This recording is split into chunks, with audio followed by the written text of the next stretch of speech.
khudzu ma atainakum biquwwah wadhkuru ma fihi la'allakum tattaqun.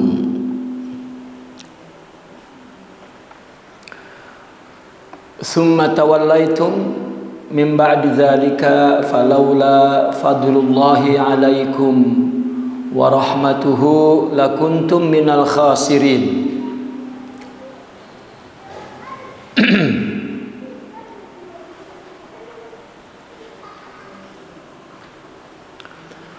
Wa idza akhadna, ingatlah ketika kami mengambil janjimu. Ya, janji apa? Janji untuk beribadah kepada Allah.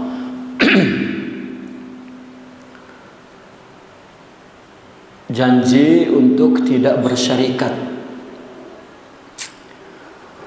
Janji untuk menjalin kasih sayang kepada manusia. Janji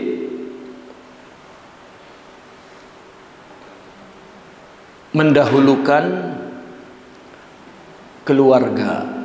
Janji memelihara, menghormati anak yatim. Ya, janji.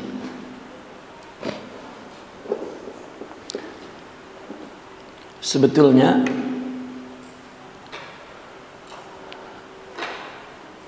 janji di sini maksudnya adalah konsekuensi dari kita diciptakan. Karena Allah berfirman, "Wa ma khalaqtul jinna wal insa illa liya'budun." Ya, tidaklah kami menciptakan manusia dan jin kecuali untuk beribadah. Maka konsekuensi kita diciptakan itu ibadah, gitu, menyembah. Maka itu adalah janji jiwa, katakan janji jiwa.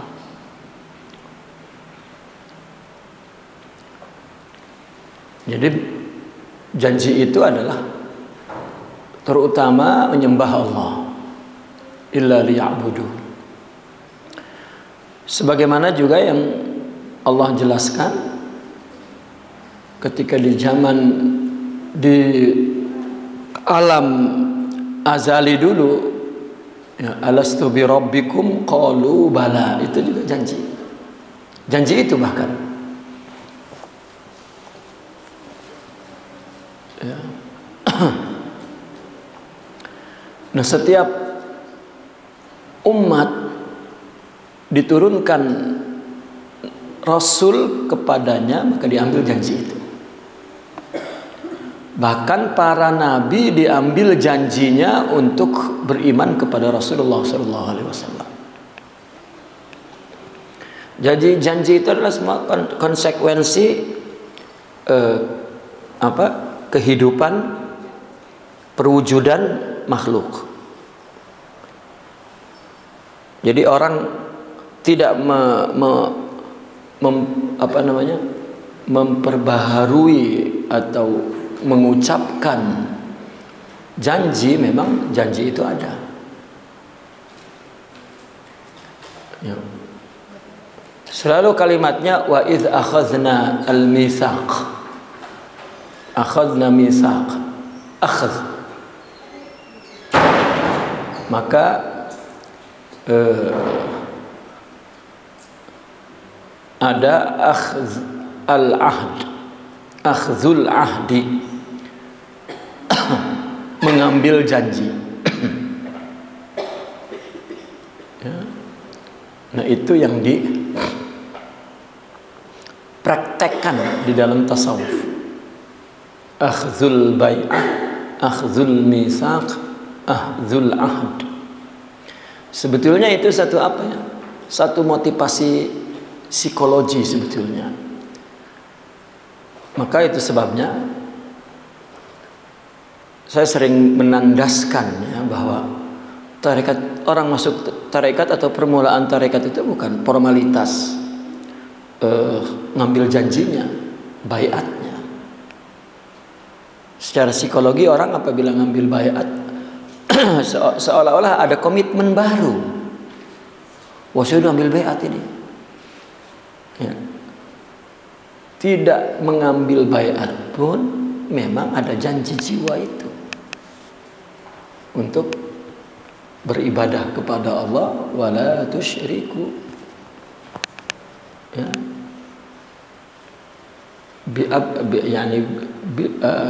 wala tusyriku syai'a billahi syai'a, jangan mensyarikatkan.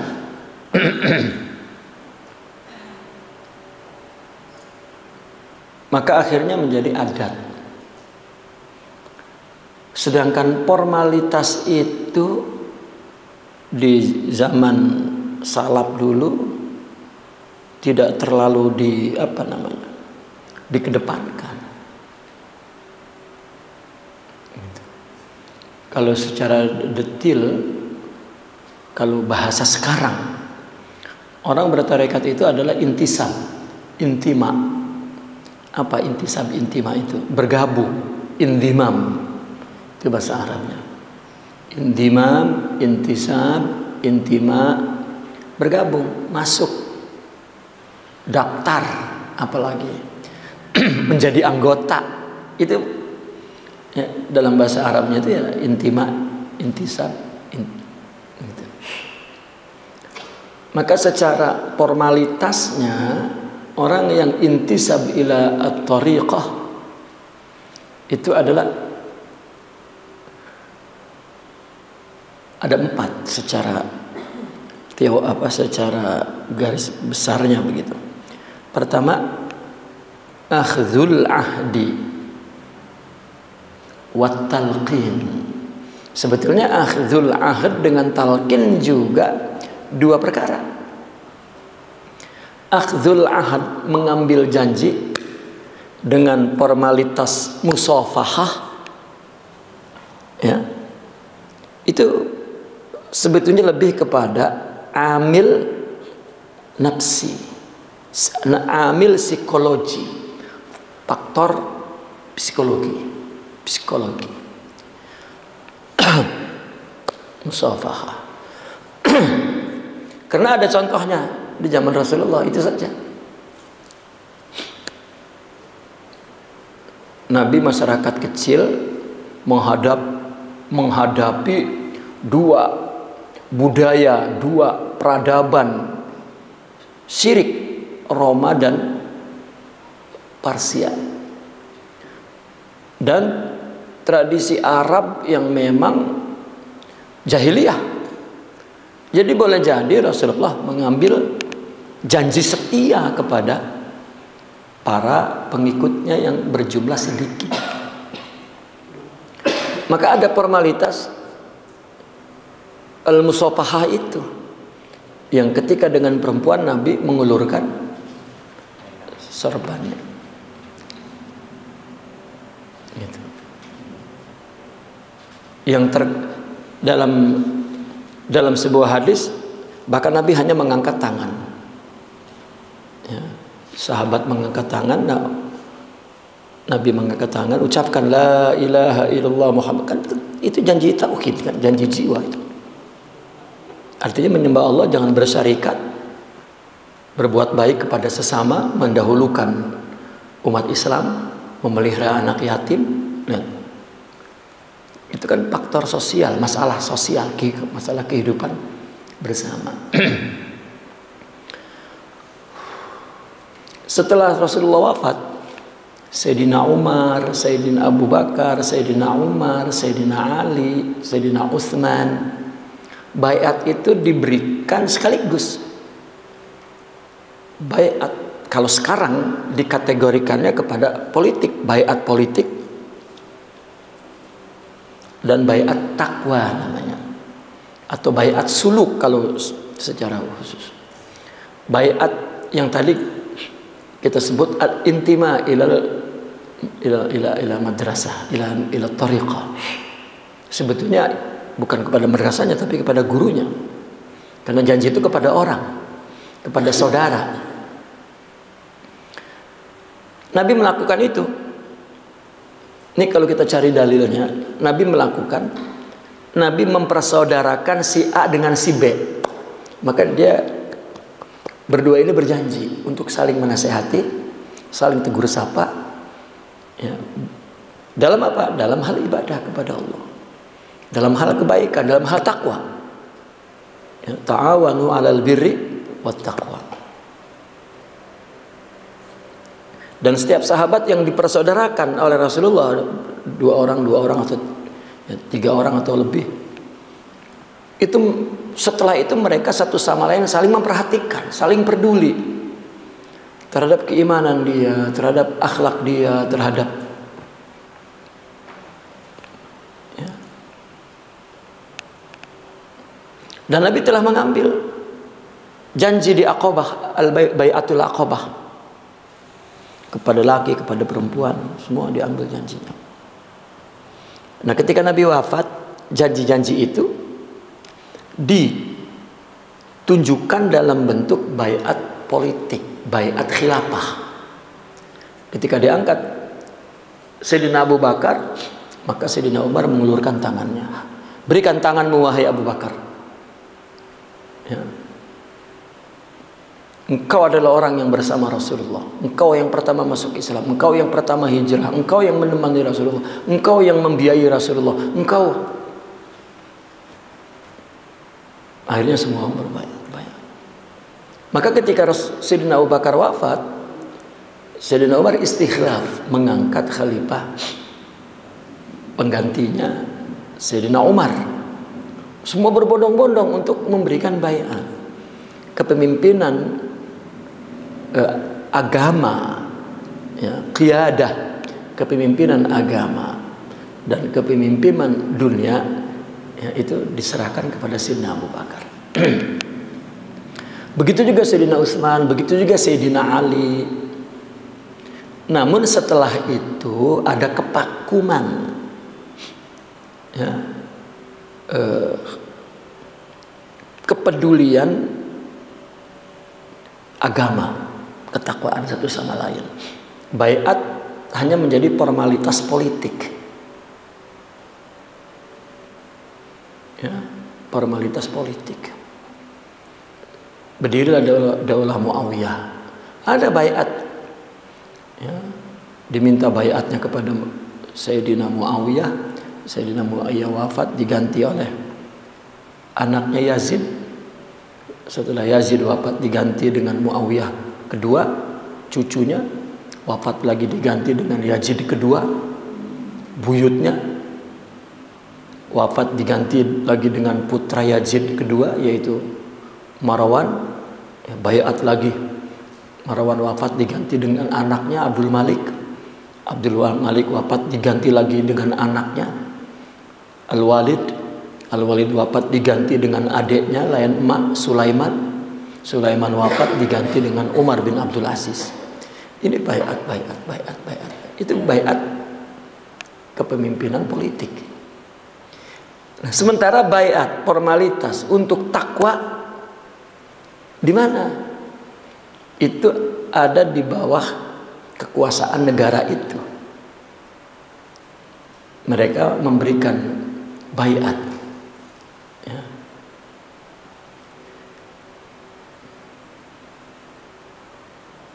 Ia memberikan.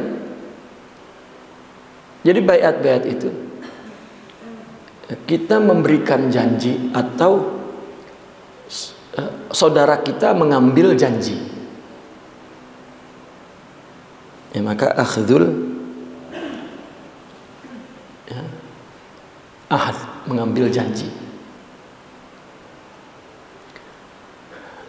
Nah, dulu tidak terlalu tidak terlalu penting orang menjadikan saudaranya sebagai murabbi, katakan mursyid, pembimbing. Itu yang dipikirkan bukan baiatnya itu, tetapi iktidaknya. Ya, yang dipikirkan adalah iktidaknya. Sampai hari ini juga orang-orang yang mengerti, ya, tidak baiat itu tidak.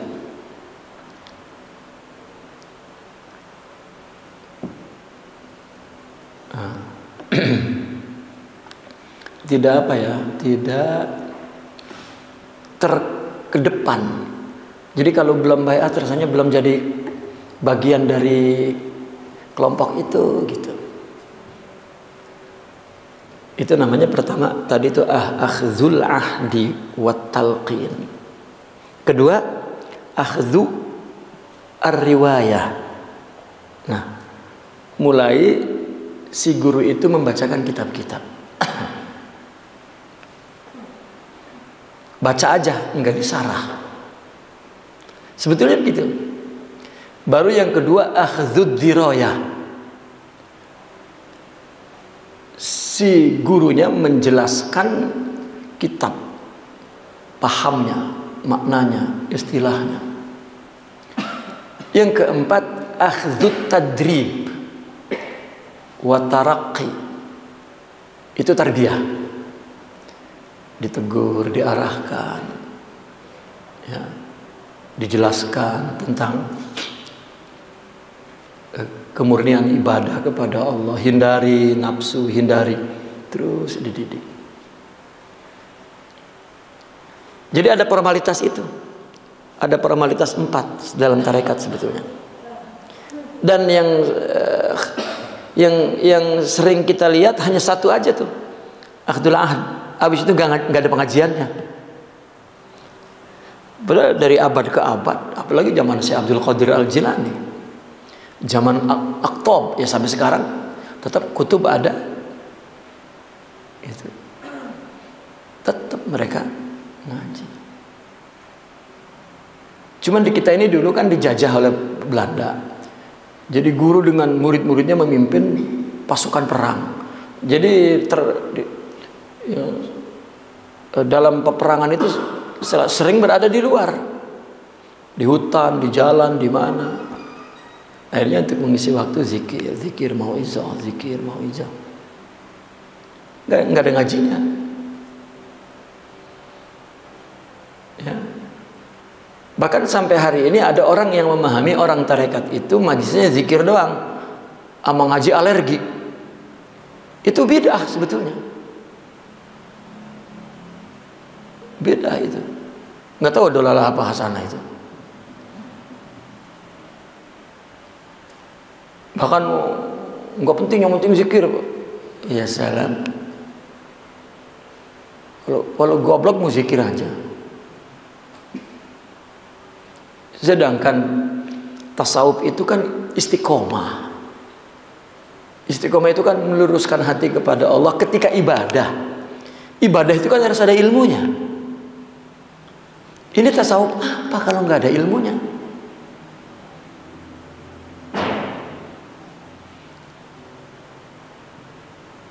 Dulu di zaman Imam Al-Ghazali masuk tarekat itu fenomena biasa. Kalau sekarang kan ceritanya, wah orang udah pintar baru masuk tarekat ya? Bukan. Memang orang-orang alim itulah yang perlu istiqomah.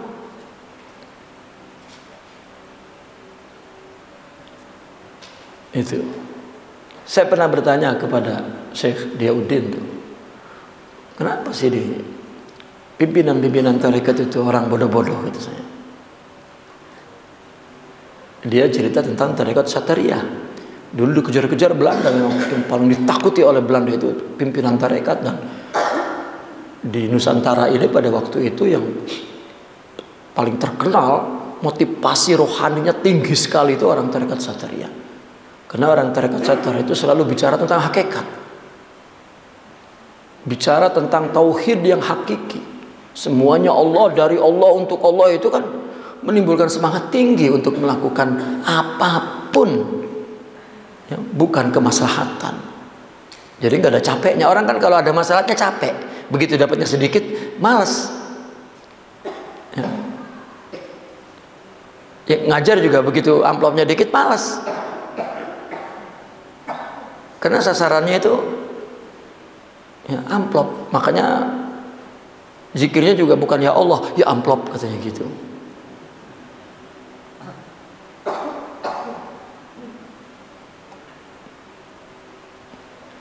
Nah, ketika mereka diserang lalu lari lalu ke hutan-hutan, matilah gurunya di hutan.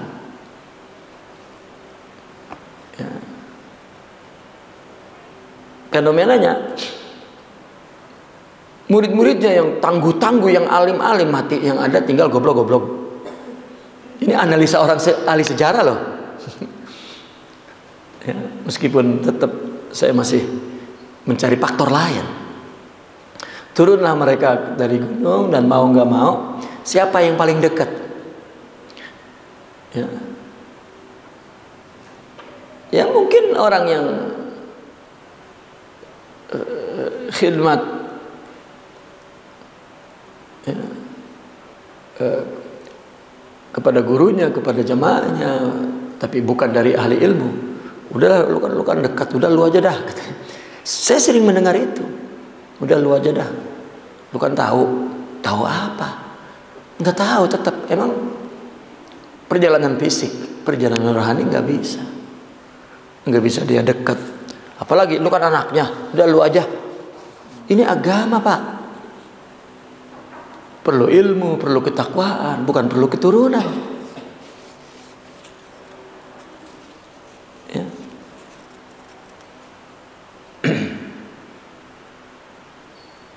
Akhirnya mimpin dia mau nggak mau.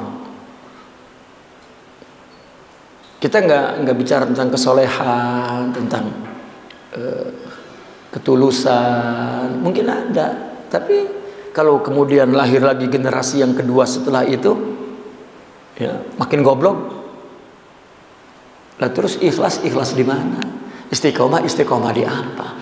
Akhirnya yang ada formalitas seremonial aja. Itulah zikir dan lainnya. Tasawuf itu zikir.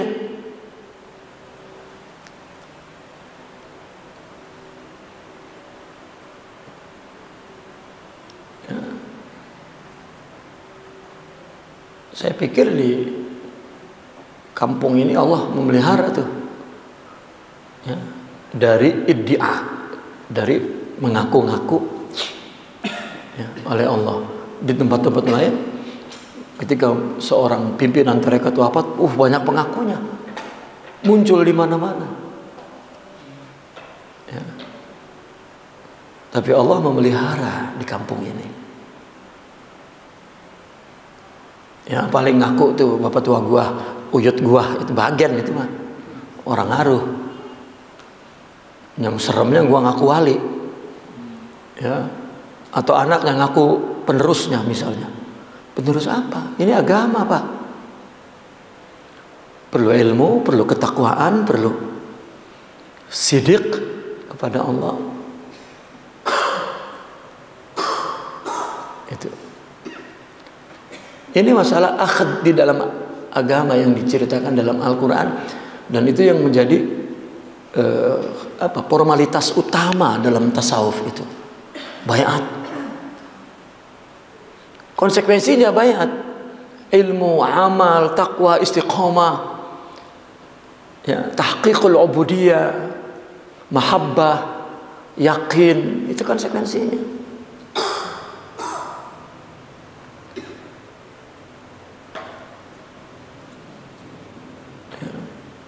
Ya orang awam, orang bodoh-bodoh mungkin aja, itu ya putranya seorang mursyid, maka dialah penerusnya. Ya. Masa sih? Dia kan sama bapaknya masa nggak dikasih? Permen. Kalau permen dikasih karena bocah lu, ngapa lu jangan berantem ya di permen? Nggak ada, Pak. Yang mengaku mah banyak. Tapi nggak bisa mempengaruhi orang ahli ilm atau orang yang mengerti alamat, tanda-tanda itu. Karena kita baca hikmah Imam Al-Habib Al-Haddad, orang awam tertipu oleh orang para pengaku, tidak untuk orang yang mengerti tanda-tandanya, ciri-cirinya. Yang paling banter ngaku mimpi, mimpi. Tadi lagi dulu datang, assalamualaikum, waalaikumsalam, jager apa, ya, rupanya kilat. Ya.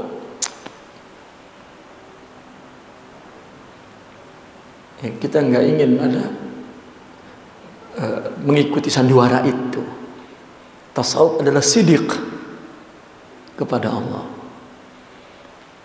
Dibuktikan melalui muamalah, interaksi. Dengan akhlak atau tidak, murni karena Allah atau tidak.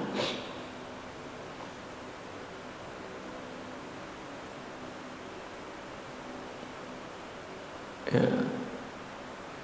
Nah ini ahad. Ini jadi formalitas.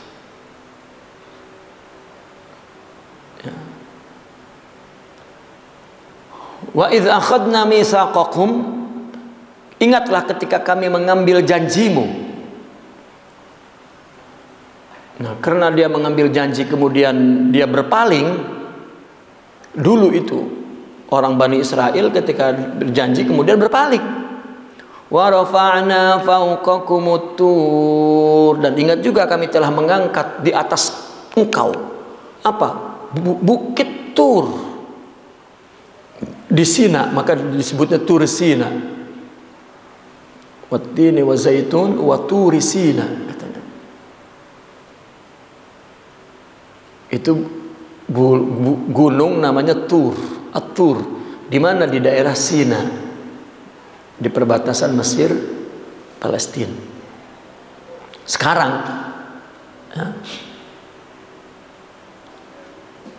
karena janji ibadah dan tidak bersarikat kepada Allah Bani Israel, dia melanggar janjinya. Akhirnya malaikat ngangkat gunung, gua timpain lo nih. Itu kepada Bani Israel itu begitu dulu. Kalau salah, uqtulu anfusakum zalikum khairul lakum. Ya berdosa langsung nusuk gitu. Ya.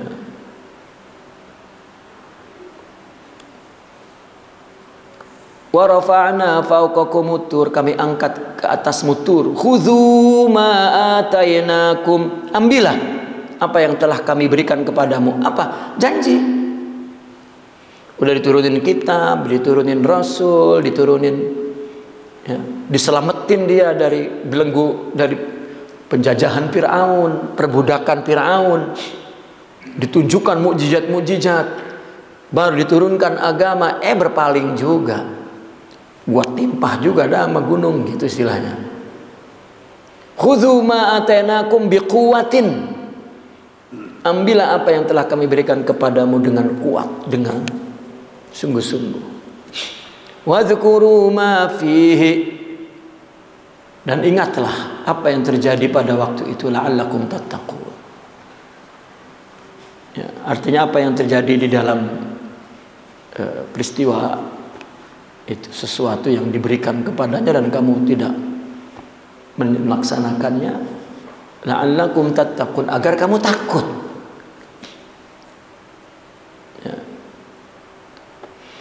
Itu pun summa tawallaitum, kemudian kamu berpaling, mim ba'di dzalika, setelah itu, dari yang diambil janji malah berpaling. Ya. Falaula fadlullahi, kalau tidak ada karunia Allah,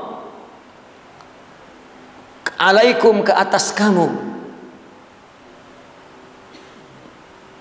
wa rahmatuhu, dan kasih sayang Allah, lakuntum minal khasirin, niscaya kamu akan menjadi orang yang ya, rugi.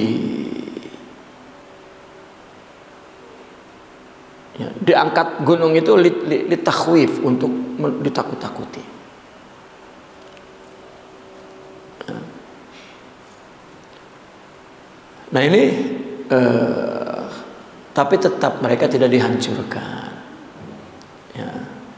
Karena ada fadl dan rahmat Allah, karunia dan kasih sayang Allah. Itu kisahnya begitu di zaman Nabi Musa ini. Nah lalu ayat ini apa? Isyarat, penjelasan kepada kehidupan lain, yaitu kehidupan rohani. Karena ini Al-Quran ini meskipun isinya kisah khusus yang terjadi di situ, tetapi kalimatnya akan memberikan pelajaran umum. Karena tidak ada satu huruf pun tergeletak dalam Al-Quran meski punya makna, punya faedah, punya manfaat, punya pengajaran, punya pesan, dan punya isyarah, punya bayan. Bisa digunakan untuk menjadi pedoman, panduan ya, dalam sektor lain, dalam unsur lain. Wa idz akhadna mitsaqakum, ketika kami mengambil misak, ay ahdakumus sabiq awil lahiq al ma'khudh minhum fit Taurat aw bidalailil aqli bitauhidil af'al was sifat. Ahdakum, janjimu yang dulu. Ini kan Nabi, Quran ini kan Nabi bicara kepada Bani Israel. Nabi mengatakannya kepada Bani Israel. Wa idz akhadna mitsaqakum, bukan Bani Israel ini, tapi Bani Israel dulu. Bukankah kata Allah berfirman, kami telah mengambil janji dulu ya melalui Rasulnya pada saat itu. Sehingga ya Allah mengangkat ya, dengan malaikatnya, wa rafa'na fawqakumut tur. Nah, ketika Allah di dalam Al-Quran menggunakan nahnu, itu ada majlahnya itu. Ada makhluk yang diwujudkan untuk Allah, itu malaikat. Dan Allah mengatakan, aku yang mengangkat, aku yang melempar, aku yang memelihara, aku. Ada malaikat di situ. Apa kami maksudnya? Inna nahnu nazzalna dzikra misalnya. Atau ini, wa idz akhadna mitsaqakum wa rafa'na fawqakumut tur. Ya. Kami mengambil janji, itu Rasul, para Rasul. Lalu kami angkat bukit ke atasmu, yang angkat malaikat. Dan itu Allah hakikatnya. Apa yang enggak Allah coba? Emang Allah di situ doang? Ketika dalam kehidupan sehari-hari enggak Allah? Ya. Nah, janjimu dulu as-sabiq, dan kemudian yang janji itu diambil kepada mereka itu di dalam kitab Taurat. Atau diambilnya kemudian ini melalui dalil-dalil akal ya, yaitu dengan mentauhidkan perbuatan-perbuatan dan sifat-sifat itu. Apa maksudnya mentauhidkan? Tauhidkan menunggalkan afal perbuatan. Kalau kita melihat perbuatan orang semua, itu mesti kita lihat di belakang semua makhluk ini. Ya, hakikat yang melakukan itu adalah Allah.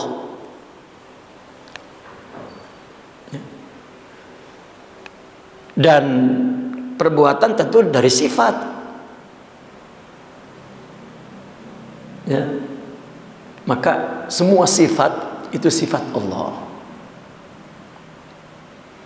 Kita ini diambil janji oleh Allah dengan akal kita itu untuk memahami, mengetahui, mengerti bahwa apa yang terjadi ini adalah perbuatan Tuhan. Ini isyarahnya, penjelasan kepada yang lainnya. Adapun makna khususnya ya kepada Bani Israel tadi di dalam Taurat. Ya kalau kita di Al-Quran itu, ketika Allah menyuruh di Al-Quran, wa aqimus shalah, ya, ketika Allah melarang dalam Al-Quran, ya, wala taqrabuz zina, wala, itu adalah satu pegangan yang menjadi isi janji kita. Wa rafa'na fawqakumut tur. Ya. Kami angkat di atasmu. Peristiwanya gunung dulu, tapi apa penjelasan hikmah? Ya.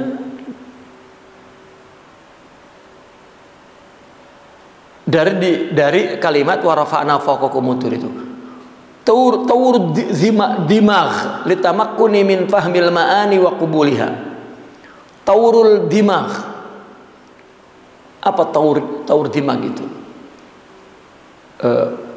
Fase akal. Dimagh itu dimagh akal. Ya.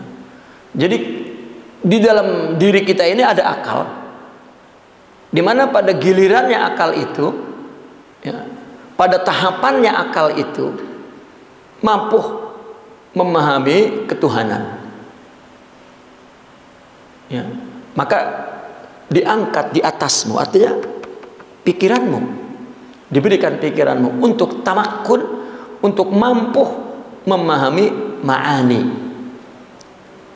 Apa artinya Allah menciptakan? Apa artinya Allah menurunkan perintah, melarang? Apa artinya Allah memberikan kenikmatan? Apa artinya Allah menurunkan musibah? Apa artinya? Itu ada janji yang Allah minta dengan adanya akal pikiran kita itu. Istilahnya ilah orang ngerti gitu. Orang pada tauru ad-dimag, pada fase tertentu orang akan paham. Orang berbuat salah, nggak boleh orang itu langsung di set sampai kiamat dianggap salah. Jangan. Ada fasenya orang itu kemudian berubah. Karena itu memang Allah berikan akal. Ya, kenapa orang sufi itu tidak pernah menghitung kesalahan orang yang dulu? Kita bisa mengatakan karena hatinya bersih. Ya, tapi bagaimana kebersihan hati itu memahami? Apa cukup hati bersih? Ada penjelasannya. Kalau hatinya bersih, ya, maka memahami hakikat bahwa orang itu jangankan setiap tahun demi tahun, mungkin setiap bulan, mungkin setiap minggu, mungkin setiap hari, bahkan realnya setiap detik itu berbeda. Yang sekarang namanya kemudiannya, maka kita tidak boleh menghisab orang yang lalu-lalu, tidak. Kalau itu terjadi, itu pelajaran bagi kita, selesai. Bagi yang bersangkutan mungkin belum mendapat pelajaran, itu pun bukan urusan kita. Ini namanya taurud dimagh. Ya.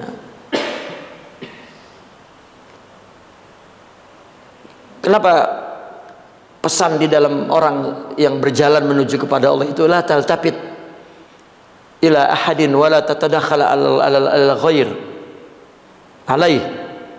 Jangan perhatiin orang dan jangan ikut campur urusan orang, karena urusan orang urusan Allah. Kullu yaumin huwa fi sya'an. Yang ada pada kita kewajiban kepada fenomena itu apa? Memaafkan, menasihati, ya sudah. Dan orang punya taur, fase, tahap.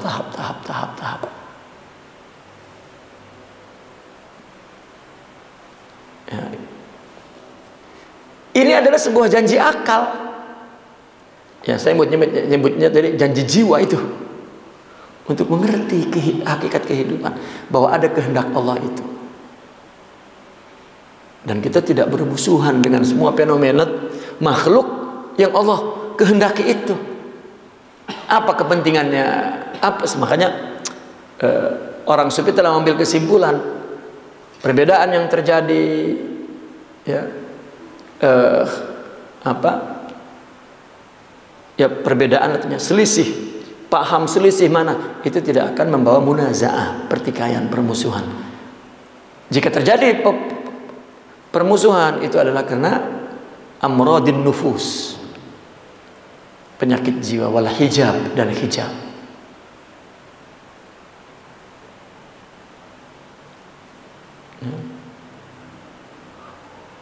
Bukan hanya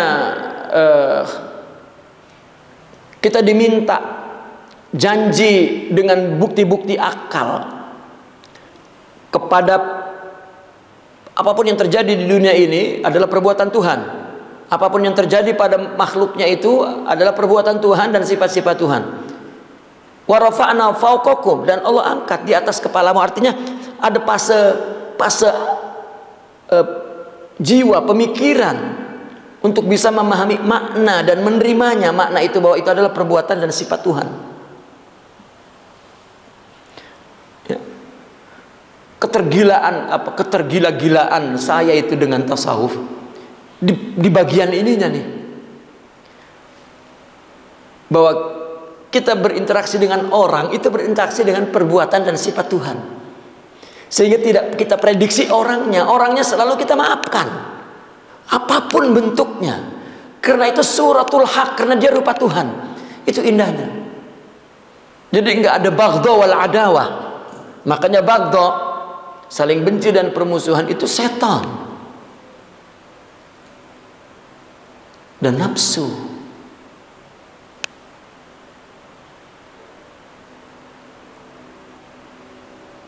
Ya, itu apa ya, tarbiyah itu. Itulah makanya di dalam akad itu ada akdul tadrib wa taraqi. Orang di dalam tarekat itu, ya,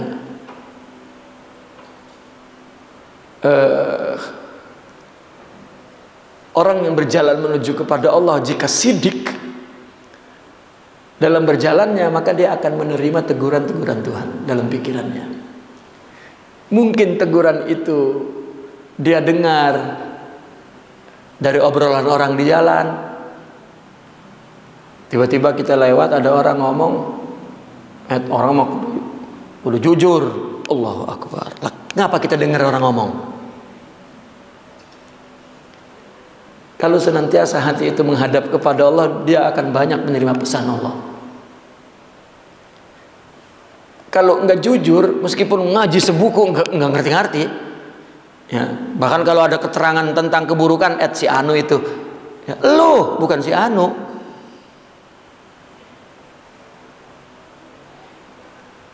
Ya, maka orang itu perlu menghadap ke Allah itu hati agar menerima pesannya.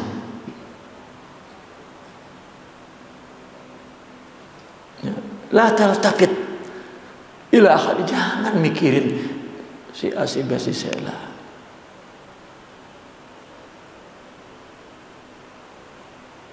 Saya pernah diundang di satu tempat, suruh menjelaskan tentang tasawuf. Yang bicara tentang tasawuf ya ini, mau di mana ke? Begitu saya ceramah, orang di kampung itu tersinggung, dikiranya saya hasad kepada mereka.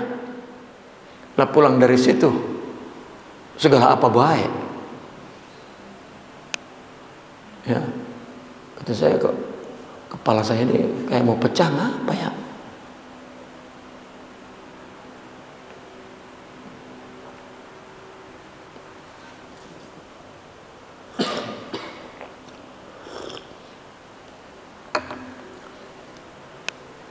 Ya. Makanya di surah Al-Baqarah yang pertama itu kan, yang perumpamaan orang menerima nasihat itu seperti orang berjalan di hujan dan menerima petir. Nah, saya baca kitab Ibnu Arabi sejak di Mesir, ya itu ceritanya begitu. Ya. Hatta saya baca kitab tafsir Al-Jilani sampai juz 3 ya Pak, di Mesir ya, saya sampai juz 3 ya pulang, ngajinya sebulan sekali.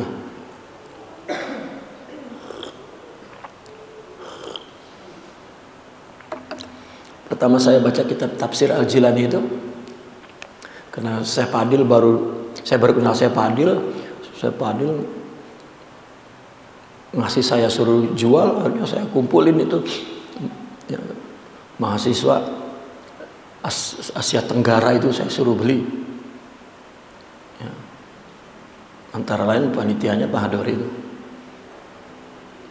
habis 1.500 ya.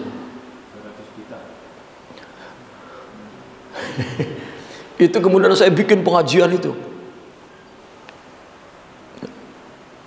ribuan mungkin mahasiswa itu ikut mengaji.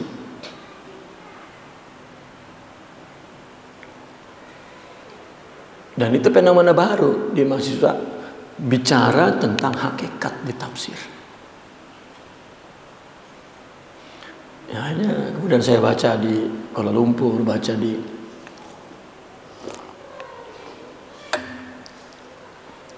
Thailand misalnya, dan baca di ya.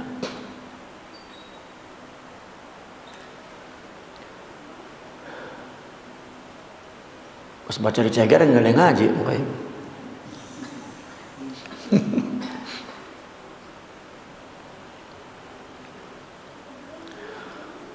Wa qulna, dan kami katakan khuzu ai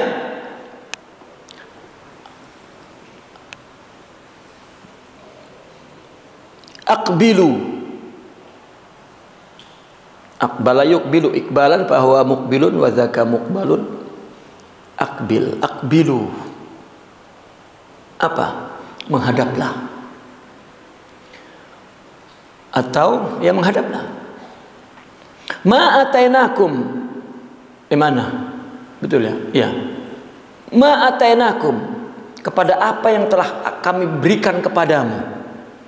Kalau zaman dulunya makna khususnya minat Taurat, dari Taurat, tetapi makna isyaratnya minan kitabil aqlil furqani bijiddin, yani biquwatin, dengan kitab akal yang mempunyai kekuatan untuk membedakan baik dan benar. Itu. Kenapa Imam Sayyidina Umar itu disebut Faruq? Itu dari Furqan, karena dia tegas membedakan baik, hak dan batil itu. Nah, itu akal yang kita mampu punya, alat yang Allah berikan. Ini satu janji. Itu akal, itu janji namanya. Untuk memahami ma'ani itu, memahami kandungan apa yang dilihatnya di makhluk ini. Itu af'al Allah, itu sifat Allah. Ya. Maka akal ini diumpamakan seperti kitab, kitabul aql, yani al-aqlu kal kitab. Seolah-olah di dalam akal itu nyari apapun di akal itu udah ada seperti kitab, udah ada tulisannya.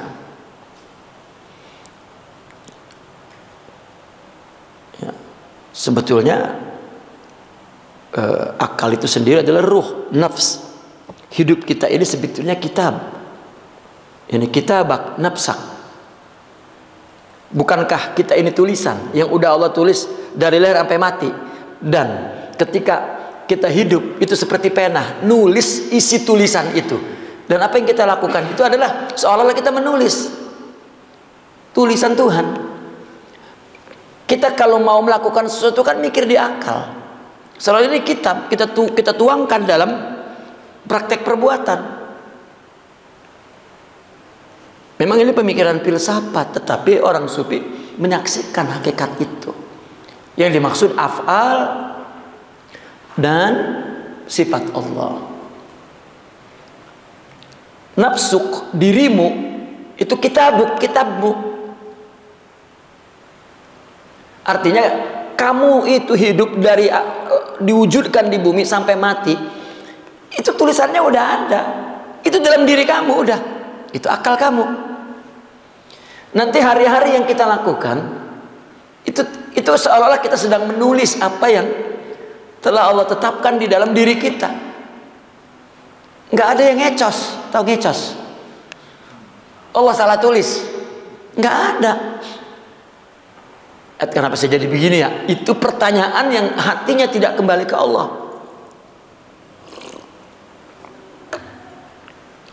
Nasib. Intonasinya salah. Seolah-olah menyesali. Padahal ya, mungkin ulama mengatakan hadza nasibuk. Itu bagianmu udah. Tulisanmu itu. Kita masalah intonasi. Duh, nasib. Lah kenapa emang?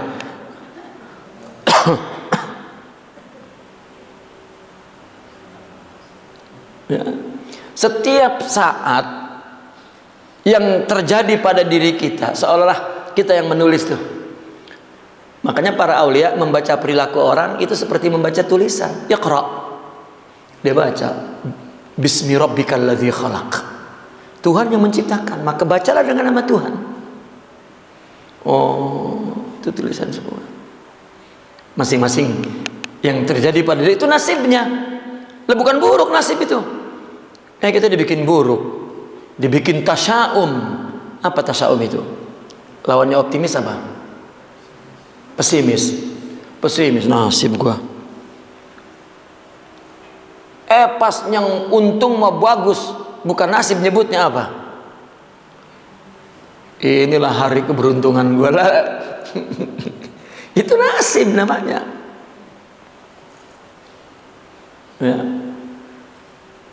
Bijiddin ya ay biquwah. Kita ada konsekuensi, diberi akal, diberi jiwa untuk pada fase tertentu dia akan memahami tentang af'al dan sifat Allah. Ya.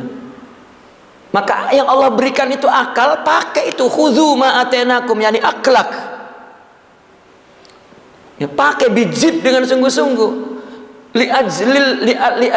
Liyufarriq bainal haq wal batil, bainal khaliq wal makhluq, bainal adam wal wujud, bainal fana wal baqa, bainal hadis wal qadim. Ya. Wadhkuru, ingatlah. Apa ingatlah? Wa'u, pekalah, sadarlah, ma fihi, kepada apa yang ada di situ. Apa? Minal hukmi, la minal hikami, ada hikmahnya. Apa ge ada hikmahnya.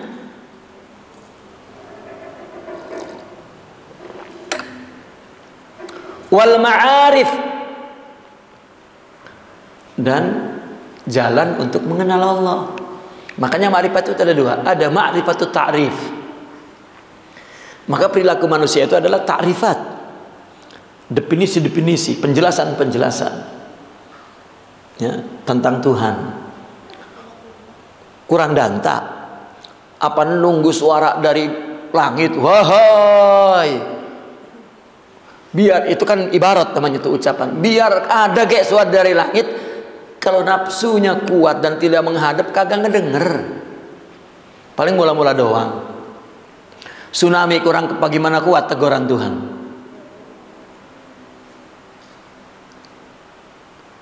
Saya ketemu orang yang kakinya masih ada bekasnya.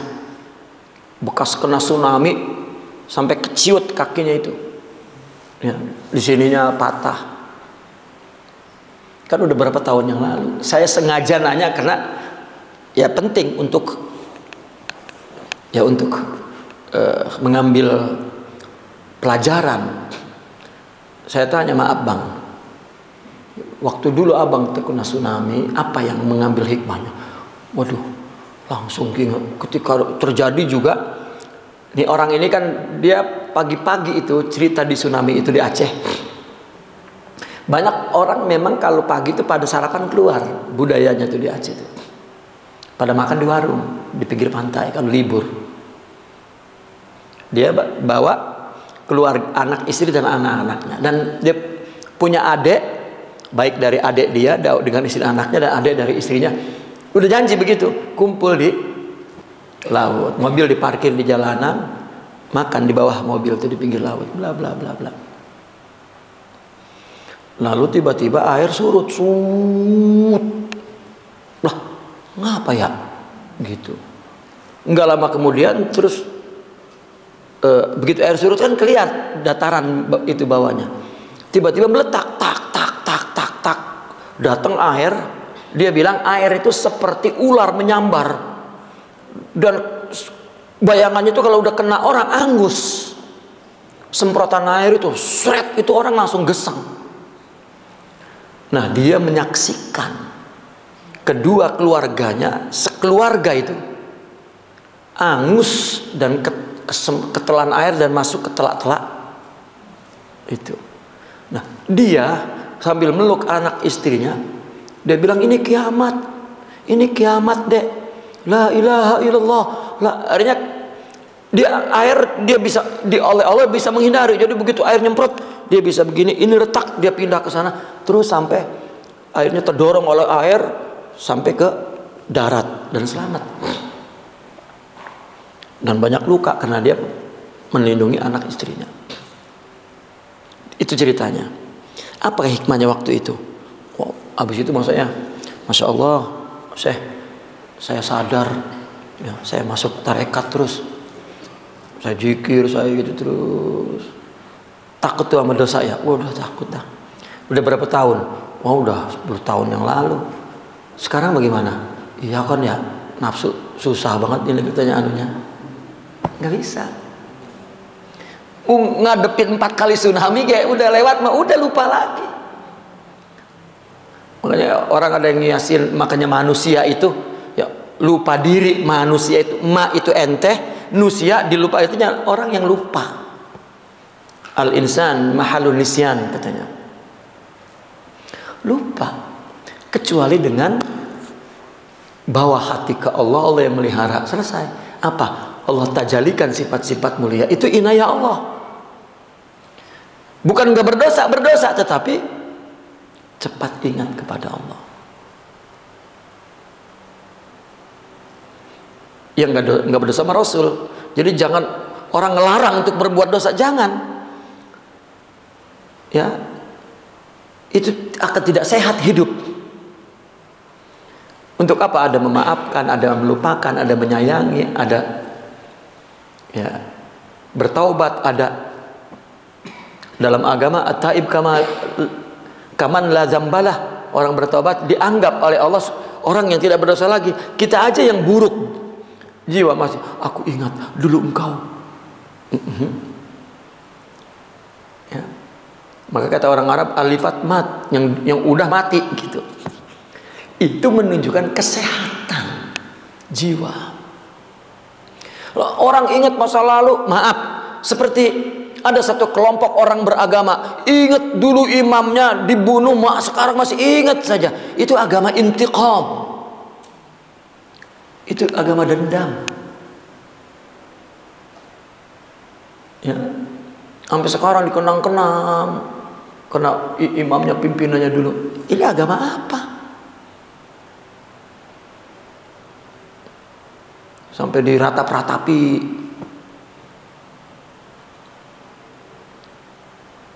Dan dia meyakini bahwa yang melakukan pembunuhan ini adalah kelompok dari saudara seagamanya. Itu dibenci terus itu. Ya. Kita mengatakan itulah karena tidak ada tasawuf. Yang orang bertasawuf juga ternyata sama. Kan masalahnya nafsu. Nah ini wadhkuru artinya sadarilah ya terhadap hikmah-hikmah, makrifat-makrifat, ilmu-ilmu, syariat-syariat yang ada di akalmu itu. Likai tattaqu asyirka wal jahla wal fisq. Agar kamu melindungi diri kamu, tattaqau. Likai tattaqau.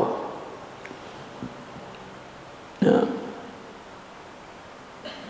Agar kamu melindungi dirimu daripada syirik, daripada kebodohan, daripada kepasekan. Ini janji akal untuk melihat fenomena makhluk ini adalah perbuatan Allah dan sifat Allah.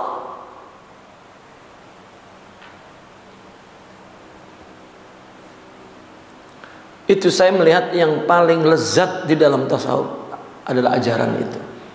Itu yang melapangkan dada, menenteramkan hati. Tidak ada urusan dengan orang. Orang itu urusan Tuhan. Urusan kita mengingatkan, itu ibadah juga kepada Allah. Jangan penuh kebencian, ya, dan tidak ada kemaslahatan.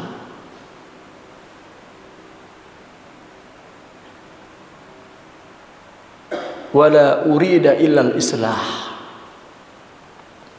Makanya dulu di zaman sahabat, zaman tabi'in bukan. temennya ketemu temennya, mau kemana ente? Wah, kayaknya saya harus mengambil posisi saya ini untuk menjadi seorang dai, katanya. Artinya untuk menjadi, kalau sekarang ya seorang ulama lah. Ya ulama kan kerjaannya apa? Kan dakwah, ngaji kan, ngaji, dakwah, ceramah, ngajar. Ngapain? Kan ngajak kepada Allah, menjelaskan hukum-hukum Allah. Ya. Bukan ngaji ketamplang ketimpling nabur rebana udah gitu. Ya. Sama beli baju seragam. Ya. Idha'atul waqt. Ya, buang-buang waktu. Kalau memang tidak untuk mendalami ilmu dan membangun kesolehan, bikin ghurur, maghrur, rasa ngaji, ya, rasa tiap hari majlis taklim, ya, maghrur.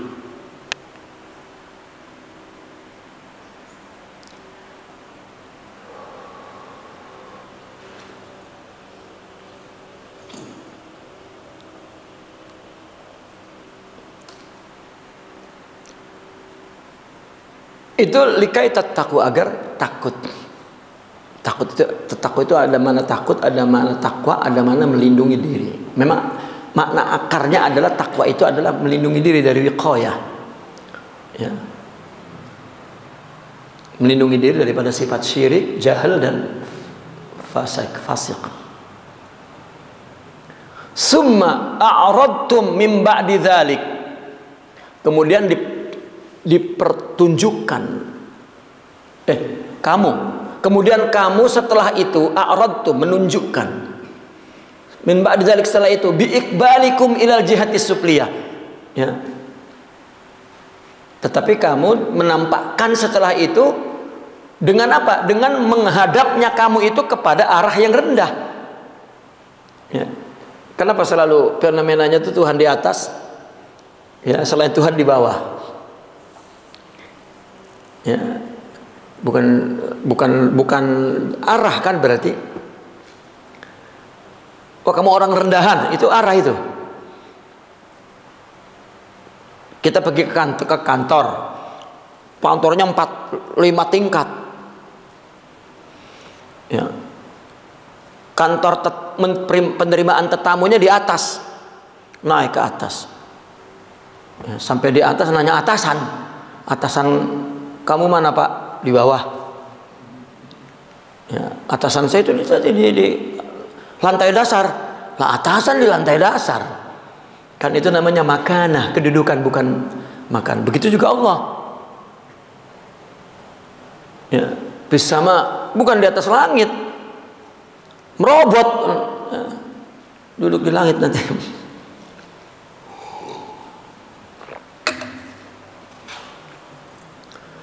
Nah, selalu rendah itu ke bawah. Orang rendahan, pendek, ya, atau di bawah terus rumah. Nah, kalau rumahnya tingkat, orang rendahan ada di tingkat 4 kan gitu. Ya, tetapi orang selalu melakukan sesuatu bukan kepada Allah, tetapi karena makhluk, karena orang. Ya. Falaula fadlullahi alaikum bihidayatihil aql. Kalau tidak ada karunia Allah kepada kamu dengan memberi hidayah Allah kepada akal, bihidayatihil aqla, dengan hidayah Allah kepada akal. Artinya akal itu terus ada fase-fase orang menyadari, mengambil pelajaran, mengambil. Warahmatihi, warahmatuhu, dan rahmat Allah. Apa rahmat di sini? Binuril basirah, mata batin. Kalau ada matanya, batinnya. Kalau matanya gelap, picek, ya, nggak ada nur, nggak ada cahaya, nggak bisa ngelihat. Ya, mata ini kan ada cahaya jadi ngelihat. Kalau cahayanya redup, biar gede matanya belok, tetap aja buta. Begitu juga hati, ruh, ada ruh hidup tapi mahjub, terhalang.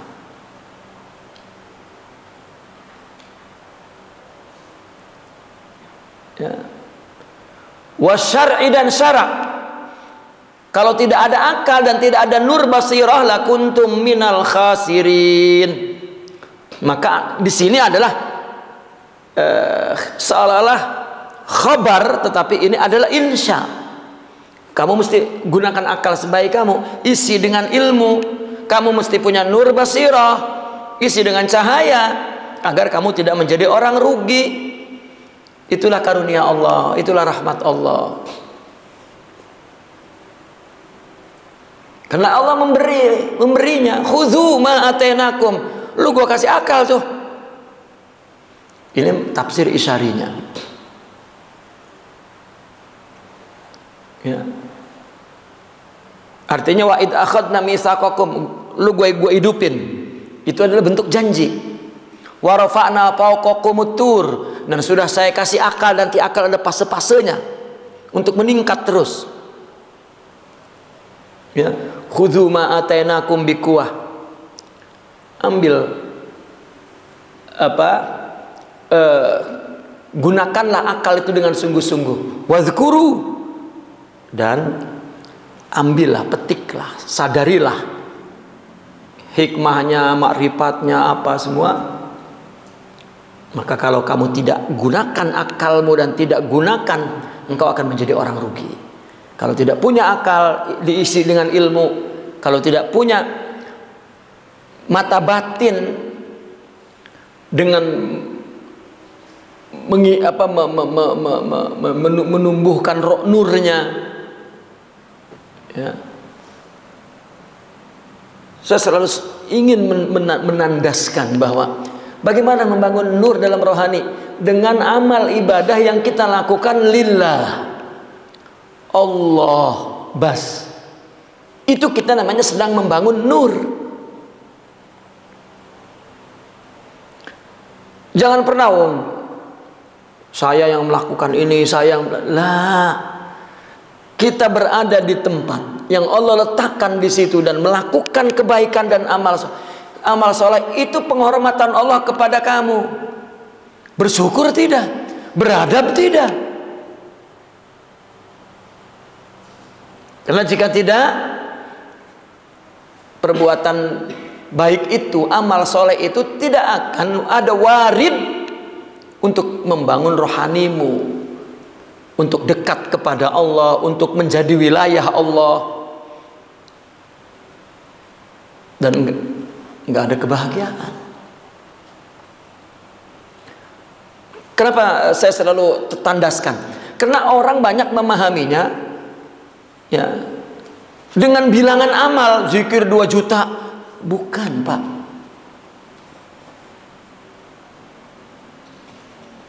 Bukan. Ada pemahaman yang keliru.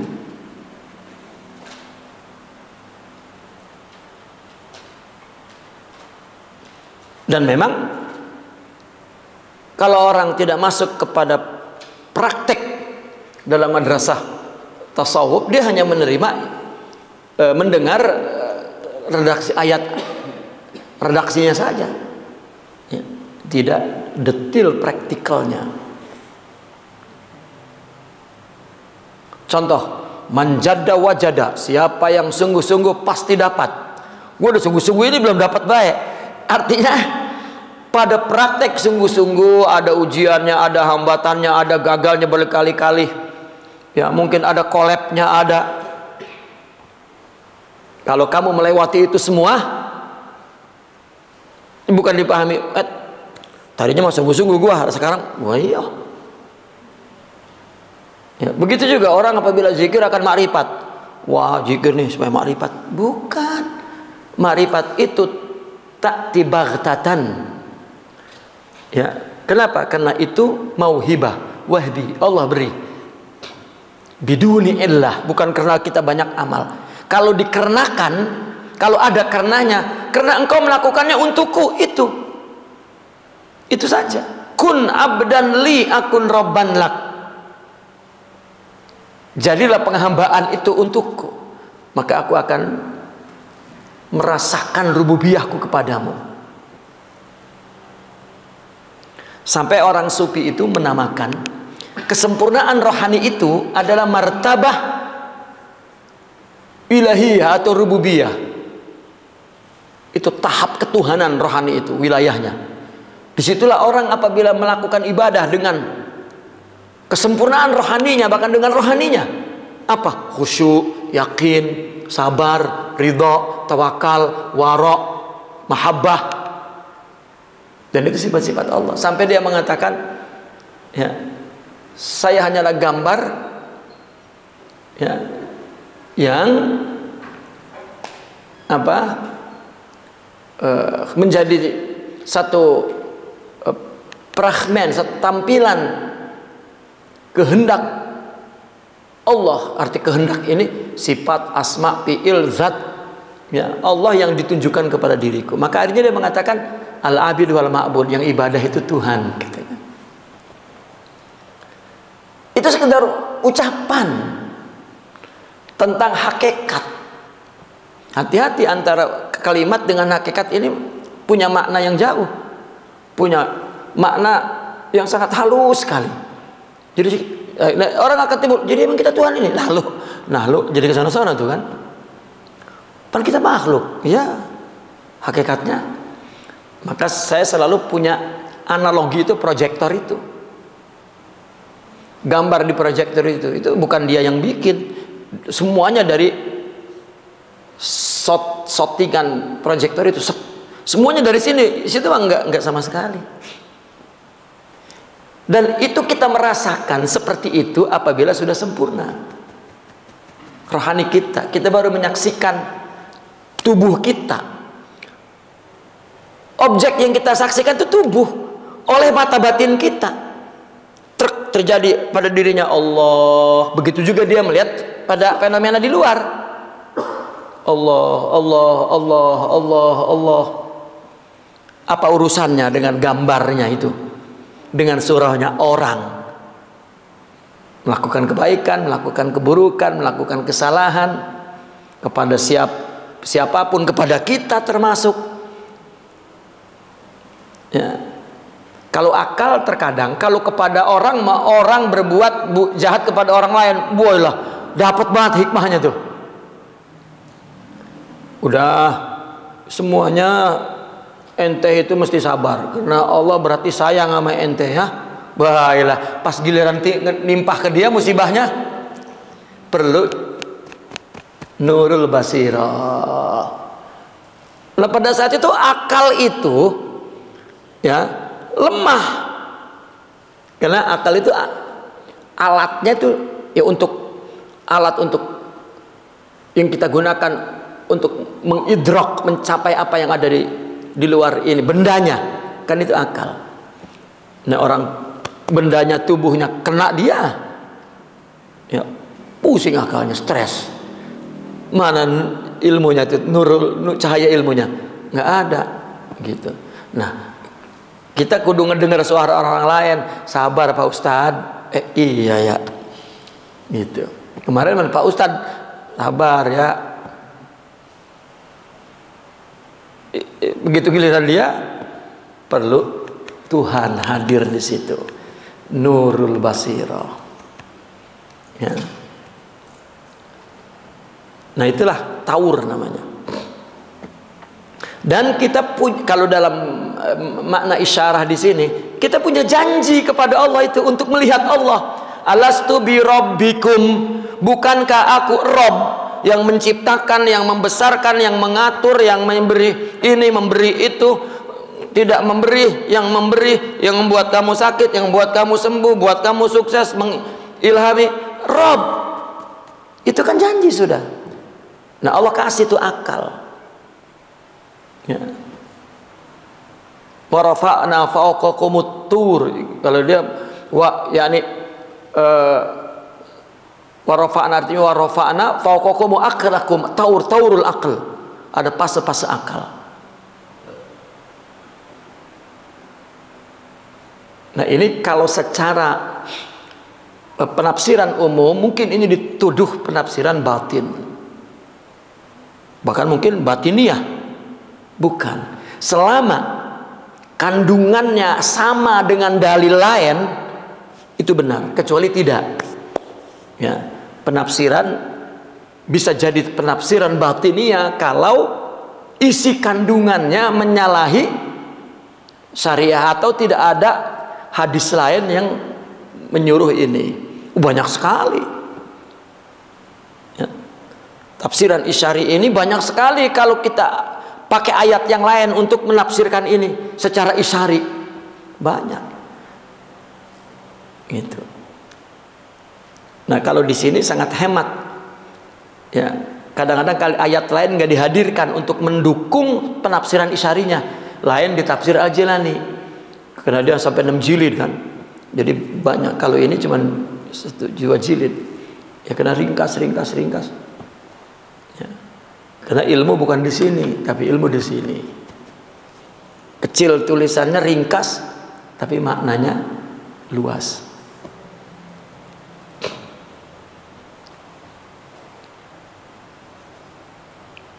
Nah, buku tasawuf itu mereka banyak menggunakan apa?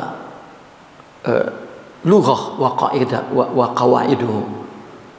Ya, menggunakan bahasa sastra dan kaidahnya. Jadi banyak makna itu disimpan ya, di dalam uslub ikhtisar, ringkas, ijaz. Nah, karena ma'aninya, kandungan maknanya ada di tajribah mereka. Dulu ada buku tuh cuman 1 paragraf tauhid, 1 paragraf doang, disarahin berpuluh-puluh halaman ya. Itulah al-ilmu bis sudur la bis sutur. Ilmu itu di dada bukan di buku ya. Ngajinya nggak bawa kitab. Waduh, tahu nggak, ngaji nggak bawa kitab sama juga perang nggak bawa senjata.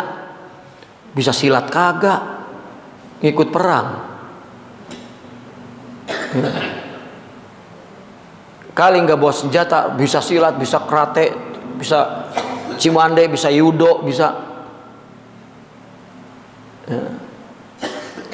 Tidak.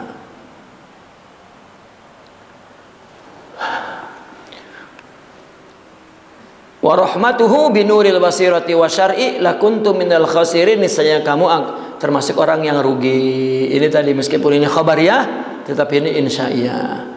Jika tidak kamu gunakan akal, isi ilmu, dan jika kamu tidak mempunyai nur basirah, ma'rifat, anwar, ya, asrar, ya, sifat mahmudah, engkau akan rugi.